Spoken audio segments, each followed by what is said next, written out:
Well, joining us live now is Ian Parmeter, former Australian ambassador to Lebanon and Middle East specialist at the Australian National University. Ian, thank you very much for joining us. We just heard Mark Stone there talking about US President Donald Trump. Bringing it back to Iran, the IAEA certainly does those regular inspections across Iran, but certainly seeing the increase in uranium enrichment and the stockpile getting close to nuclear weapons is the real main concern here. What can you tell us on this? Well, the report of the IAEA Board of Governors just 2 days ago was really very serious. It basically said that, and for the first time in 20 years, that Iran was not compliant with its responsibilities under the Nuclear Non-Proliferation Treaty. And in many ways, that could possibly be seen as the trigger for Israel, for the Prime Minister, to decide to launch the attacks.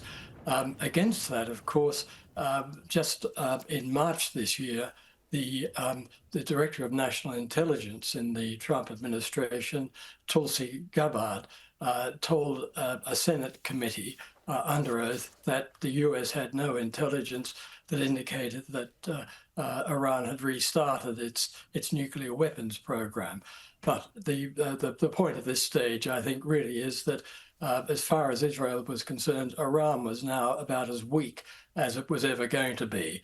The strikes on Hezbollah meant that Hezbollah was essentially out of action, and Iran itself had used up quite a lot of its own missile capability in the 2 attacks it launched against Israel last year.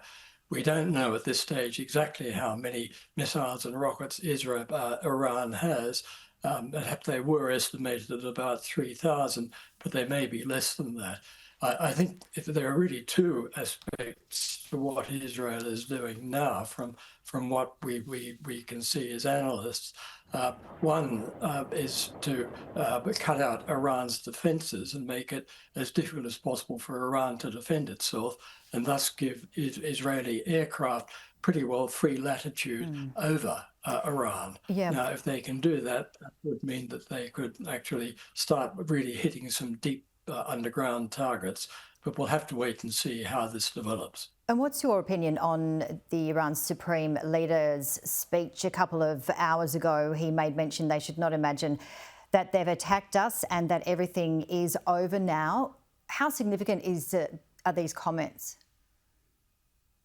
I don't think. Well, I think an aspect of what Iran is looking at the moment is that it really needs to get its act together at the leadership level, given that Israel has taken out the top leadership echelons of Iran, and that will leave them in some planning disarray. It certainly would.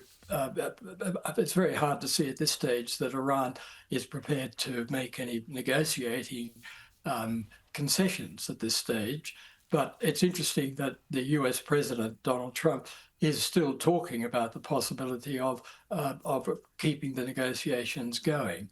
It will be recalled that there were to be a 6th round of negotiations take place in Oman on Sunday. They have not, as far as we're aware, been formally cancelled, but they could conceivably go ahead. We're not hearing much is coming out of those. Sorry, we're just running out of time, but we're not hearing much from those meetings, though, are we? When it doesn't really seem to be, going anywhere.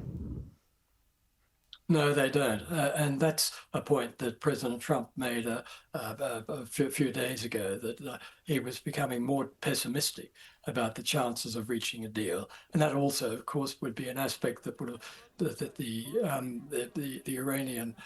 Israeli government would have taken into account in terms of its decision to strike at this point.